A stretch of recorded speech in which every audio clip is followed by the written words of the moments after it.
This is TLV1. Hi, thank you for tuning in to the Tel Aviv Review. I'm Gilad Halpern, and this is a message to all our listeners in New York. Join me for a live recording of the podcast on Sunday, the 11th of June, at Hebrew Union College in Manhattan. I'll be speaking to Yale University historian Professor Timothy Snyder about his new book, On Tyranny, 20 Lessons from the 20th Century. For more details, check out our website or the Tel Aviv Review Facebook page.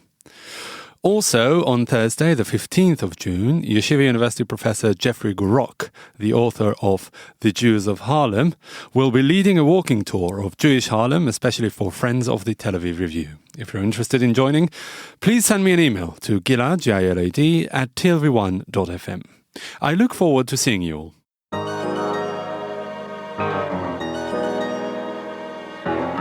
The Tel Aviv Review. Hello and welcome to the Tel Aviv Review, a program dedicated to the word, to the thought and to debate, brought to you by the Van of Jerusalem Institute, which promotes humanistic, democratic and liberal values in the social discourse in Israel. I'm your host Gilad Halpern, and my guest today is a veteran American-Israeli journalist, a former columnist at the Jerusalem Post and other publications in Israel and the United States. He recently published his memoir entitled No Country for Jewish Liberals, which traces the twin ideological journey that he himself, as well as Israel, have made. Larry Derfner, hello and welcome to the Tel Aviv Review. Hi, Gilad. How you doing? Yeah. So the first thing that they tell us at journalism school is to have a clear idea of who your target audience is. Who is your target audience for this book, and what did you wish they would take out of it? I'd say mainly my target audience was diaspora Jews, mainly American Jews, I suppose, but also diaspora English-speaking Jews. I mean, you talk about the main audience, not the only one. English-speaking Jews who are at the very least, uncertain and confused about whether they think Israel is doing the right thing or the wrong thing. Okay, at the very least that. But also, I would say liberals. I mean, all those Jews in America who vote for Obama or vote for Hillary Clinton or vote for Bernie Sanders, but they have this sort of emotional attachment to Israel. It's difficult for them to think of Israel as an oppressive state, as a tyrannical state. Mm-hmm. And I'm trying to explain to them that unfortunately it is, and that's what it's become. Mm-hmm. It didn't start off that way, but that is what it's become. Yeah. Yet your take is not entirely pessimistic or spiteful. I mean, I think the book does really a good job at really explaining the ambivalence that you, as well as many other liberal Jews living in Israel, have towards Israel. Yeah, well, I've lived here for over 30 years. I served in the Army eagerly. My sons, one's finished the Army, another one's going in. I'm Jewish, and so I have this. I have family here. I've had family who came here in the 20s, and they're still here. The surviving people. So I have these emotional attachments to Israel, and there's a lot that I like about Israel on a human level, on a social level. People are okay here. Mm-hmm. People are okay, and there's a lot of great people here, tons of them.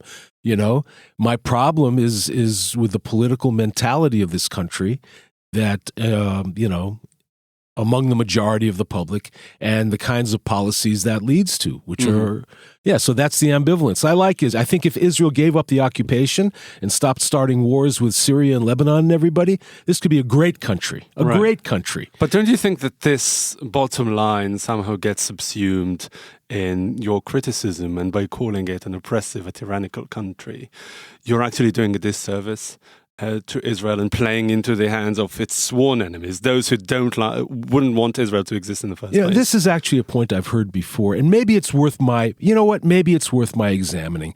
If there's a way of... But, so you just asked me two questions. I answered the first one talking about tyrannical. I answered the second one saying all the groovy things about Israel. So it may be, if people will listen beyond the first answer, and listen to the second answer, they'll get the full answer. Mm-hmm. But am I going to say, you don't have that much time all the time, and people, you got a sound bite, they cut it down, the main, and you know what? I think it's more, if I can say one of two things, the more important thing to me is to talk about what's wrong with Israel, because there are so many people who are talking about what's right with it. And what's really important is the most important thing now is to understand what's wrong and to try to change it. Right. When you came here in 1985, you were already in your 30s. You were I was 33. Yeah, you weren't a young teenager. Right. With already a political worldview. Were you aware of any of that? I mean, the occupation is not new. We're just celebrating its 50th anniversary these days. I knew something. I knew so little. I knew so little about Israel. I didn't come here for political reasons. I came here to take a break, to have a year or two. I'd started as a journalist. I came here to, write and live and have an adventure for a year or two, and then go back to LA or go back to the States and continue my life. I didn't know anything about it. I developed little by little. I developed ideas, but I came to Israel not knowing anything about Israel, and the only opinions I had about Israel was what I call default opinions of an American Jew growing up in L.A., which was that, Israel was right and the Arabs were wrong, plain and simple, basically. Yeah, which is kind of curious, because this is not at all the narrative that was prevalent in your home. Right. Because you tell us a bit about your dad, who was a communist and a devout anti-Zionist. My father was a communist, and he came to Palestine from Poland with his family when he was 12 years old. They got here in 1926. My father's father died in an accident a week before he got here. Anyway, he grew up, he became a communist as a teenager, as a 15, 16-year-old kid in the Galilee, running with Arab and Jewish communists. And the British caught him, and they put him in Akko prison for 1 year or 2 years, I'm not sure. And then they deported him back to Poland. The Polish put him in jail also for a year. Then he in the meantime, he married my mother, and they went to Paris, and they escaped the Nazis in Paris in 1940, moved to America. But his family remained in Israel, and he remained a communist. He wasn't so much he hated Begin. He didn't like, I'm not, to this day, I'm not sure, was he an anti, I know he hated the excesses of Zionism. Mm-hmm. But he didn't talk about it that much at home. And that's why I didn't imbibe that. My father did not talk about Israel very much at home. And I didn't know enough or care enough to ask. So the ironic thing, like I say in the book, he didn't really influence my views of Israel growing up. But now, after I've lived here for a while, I've arrived at a set of opinions on Israel that aren't that far from the ones he held about a century ago. Is that a coincidence? Is that something else? I don't know. Because it was by way of all his other ideological convictions about what society should look like. I mean, he didn't talk a lot about Israel, but he was a very political man. Right. Yeah, I mean, I when I was 14, I got my... Yeah, I absorbed my first political ideas from my father. Mainly my father. Mm-hmm. Yeah, about the Vietnam War, about civil rights, about, American imperialism, things like that. It also dovetailed with the time I was growing up, which was the late 1960s. Mm-hmm. So those two things together definitely formed my opinions. But the thing about Israel, nothing. Not in the 60s, not in the 70s, not until I came to Israel and started living here and started seeing. Mm-hmm. So you said you came here in 1985 for a year, right, just to take a break and see how things are going? A year or two, yeah. Why did you choose to stay? Because I became very intoxicated with the country when I got here, and intoxicated with the idea of being a new immigrant and starting life over again in this country that really suited me in so many ways. It was a place where, where being a liberal meant something. There was a lot more at stake being a liberal in Israel than being a liberal in Santa Monica. Here you put your values, your ideas, on the line, and even in that time I was, and I still am. I'm not really a leftist. I'm certainly not a rightist. I have these beliefs that somehow you have to balance a generosity or your interest in justice with, call it nationalism, with taking care of yourself. Life and politics, I think, is a balance between those two things. And Israel seemed like a great place to try to test that. It was, we're going to get back to that in a second, but at the time, in 1985, it was only 30 years ago, but it was a very different Israel from what it is today. Oh, yeah. 1985. Yeah, I mean, when I got here, Shimon Peres was the prime minister, and he was proud to call himself a socialist. And riding a bus was less than a dime, and everything. It was very austere. not austere, but it was very modest materially. And I think, in those days, I felt like the difference between America and Israel was a fundamental one. Israel is fundamentally unlike America in everything having to do with economy and efficiency and technology and all that stuff. It took you 2 years to get a telephone installed, that sort of thing, Whereas today, I think Israel is fundamentally like America. That's that along with a shift, along with a collapse of the left and the collapse of basically a two-party system, and now we really have effectively a one-party system when it comes to the big issue of the occupation. We have basically a one-party system. Aside from that, the main change in Israel between then and now is it's become a modern Western society, which it really wasn't in those days. And you found it enthralling at the time? Yeah. I love the idea of I felt like I was kind of roughing it, I didn't have a car for 3 years. I didn't have a washing machine for 3 years, I really liked it, coming from my relatively spoiled middle-class West Los Angeles kind of background. I really liked that, and I really felt that Israelis had built and were continuing to build an alternative to society to that. They weren't into money, and they weren't into all that stuff like America was. I thought, wow, that's interesting. The bad part of that was the inefficiency and the listlessness and the lack of ambition, the lack of work ethic and all that stuff. And like I say in the book, it wasn't until I came to Israel and lived here for a while and saw what was going on that I first really understood for myself that capitalism really is better than socialism.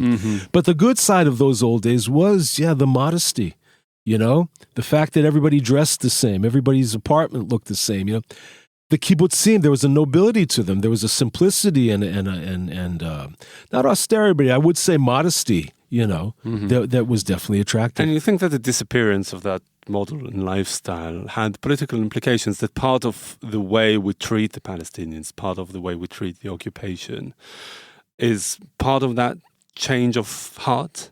No, I don't think so. No, it's two separate I think processes. it's two separate things. I think it's two separate things.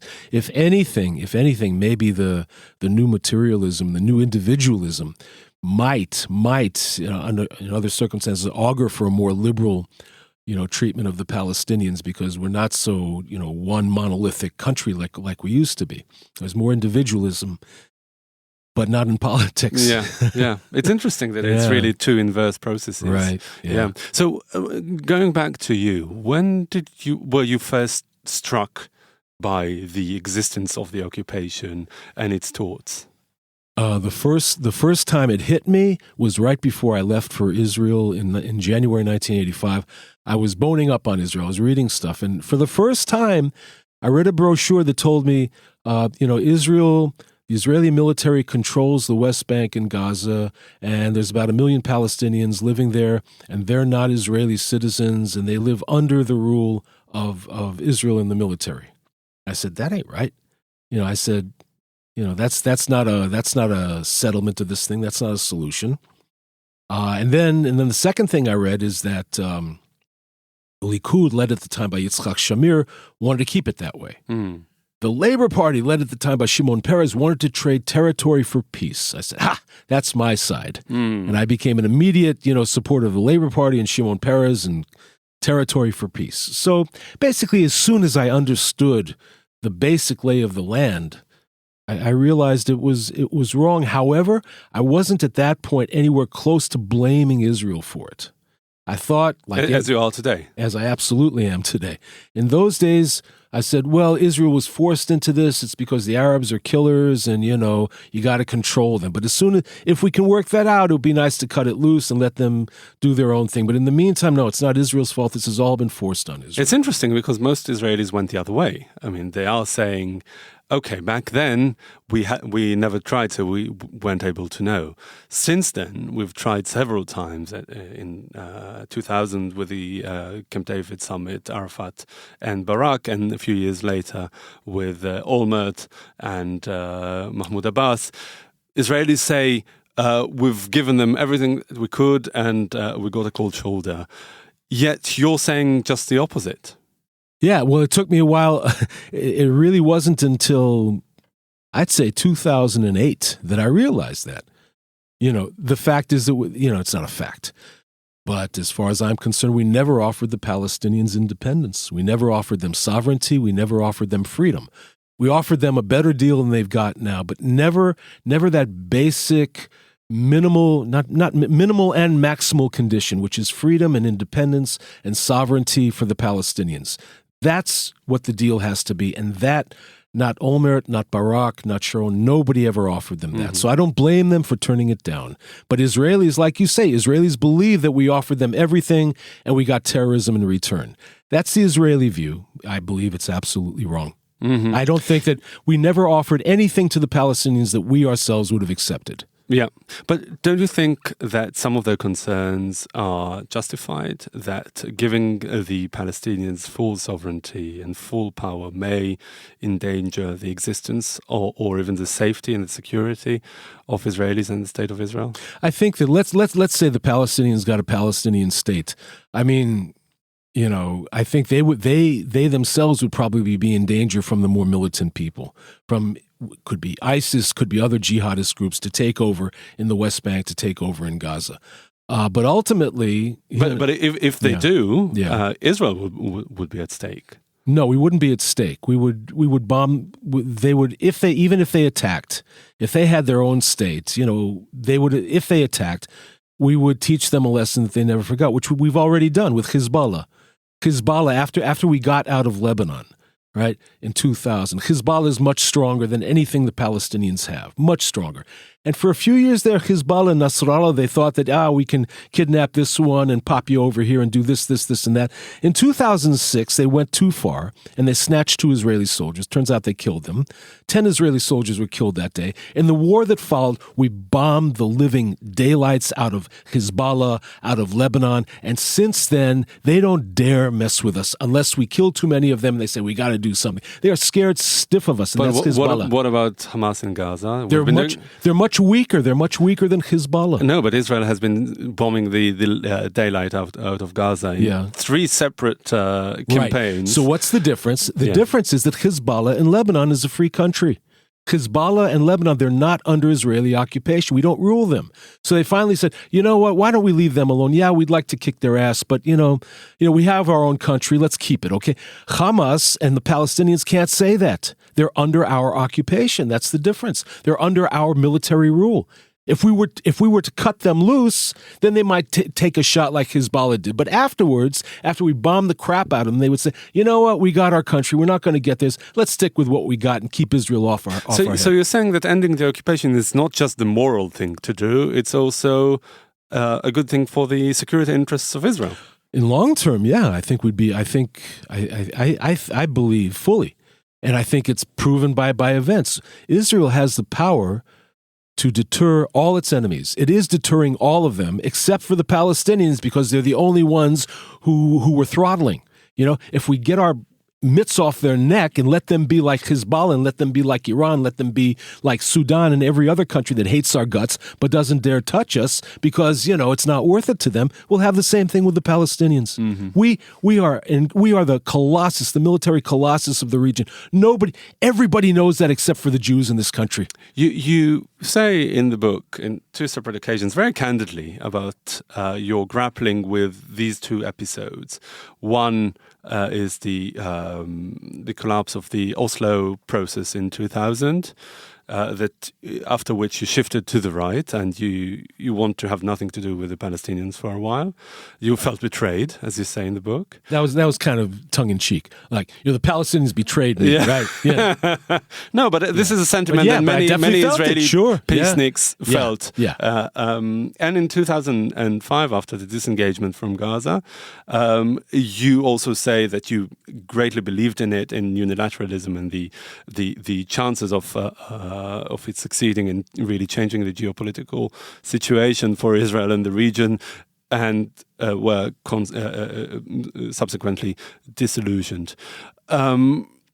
So it seems like you're not entirely fixed on your leftist agenda. That I'm really saying it as a compliment to someone, being a thinker, someone who who seeks to adapt to the changing reality. But soon thereafter, you went back to it was a very brief episode in your political journey. What can you tell us about that? Well, yeah, it happened repeatedly after Israel got bombed. It happened after the 1991 Gulf War. It happened after the Second Intifada. It happened after the rocket attacks from Gaza after the disengagement. But finally, I think what changed, like I said, in 2008, so you make this situation a little better. We did make the situation better, seemingly, in Gaza by getting our settlers and our soldiers out of there. And so you think that, well, if you you make the situation a little better, they should return the favor kind of thing. It doesn't work that way. It doesn't work that way. As long as you're controlling them, as long as they're not free, as long as you are their master, they will hit back. And I that was the basic understanding that no matter what we did since 1967, whether it was Oslo or it was disengagement, we remain the Palestinians' master. As long as we're doing that, we should not expect peace from them. So, as you said, the target audience of your book is predominantly overseas. What do you think that people from outside Israel could do? I mean, for Israelis, you could also always say vote for a different party, but as you said, there are very few left that actually champion the end of the occupation. What do you think people from abroad who don't even have the vote can do?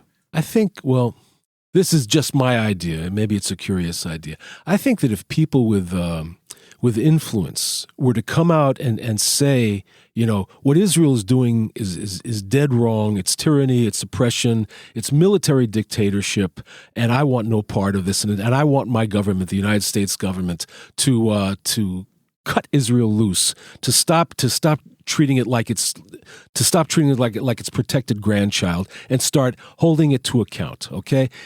If people with influence were to start saying things like that, I think it would spread and it would change. It would begin to change public opinion. I think that people who read the book, if they find that they agree with what they're reading, they should speak out very forthrightly, and they should stop saying it's two sides, it's both sides, that Abbas is just as guilty or more guilty than Netanyahu. If that's what they think, then they don't agree with what I'm writing. Mm-hmm. Okay, but I want to make the point that really, ultimately, it's not in the hands of liberals like us, whether in Israel or America. We can help, but ultimately it's up to the Palestinians to lead, what I hope is a nonviolent fight. But you say that they have in the past. Yeah, they're still doing it. They're still well. The problem, no, I think, I can't urge the Palestinians to do something that's going to cause them a lot of suffering. I'm in no position to do that. But if I look at it objectively, and I'm not urging them, the Palestinians, they're not going to get independence as long as there's a Palestinian Authority that's helping Israel with its security, that's taking orders from the Shin Bet and the IDF. They're going to have to, for them to get independence, they're going to have to stop that. They're going to have to be more, they're going to stop collaborating with Israel. Mm-hmm. And renew the armed struggle? I hope not. I personally hope not. So what's the middle ground? I think what they call popular resistance. I mean, there's a lot of things they could do. They could, it's not a new idea. They could march to the settlements. They could march to the separation wall. They could go on all sorts of strikes. There's all sorts of things they can do without terrorism. Along the lines, let's say, of the first Intifada. Something along the lines of the first Intifada. So you're saying that this is really the model for a most successful Palestinian resistance? I think so. But I do want to say that because it was so influential on you, it really changed your mind. It really opened your eyes to the Palestinian suffering. Because what was the first Intifada? No. I think that it's very clear that terror, besides obviously, I don't want to see it. That terrorism doesn't help the Palestinians, but let's say marches and rallies and and sit downs and what was called people power during the Arab Spring. It was called people power. Massive demonstrations against the power. Right. I think if they were to do that, I think that might have an effect. Right. Problem is, but who's stopping that? Who's been stopping that for the last few years? The Palestinian Authority. They stopped demonstrations. Yeah. I want to ask you now a question about being a journalist. What do you think is the role of a political commentator, of a columnist? When you look back on your life as a columnist, what was really your mission? Oftentimes, mainly, first of all, to say things that aren't being said. being the 19th person who says, ABC, you're wasting your time, you're wasting people's time. First of all, you got to say something that's not being said. Second of all, I think you got to say things oftentimes, I think that writers hear this a lot, write what you're afraid to write. I think that's a pretty good, guide. Mm-hmm. And that's what you did? Very, very often. Mm-hmm. Very, very often. I'd get an idea, say, it's a little scary because I see all those people glaring at me, right, when I write that. That's the sort of thing you're supposed to write. Yeah, because your views are, to say the least, not conventional, especially in your old paper, the Jerusalem Post, for which you wrote for May I just make years. a point that I still write for Haaretz?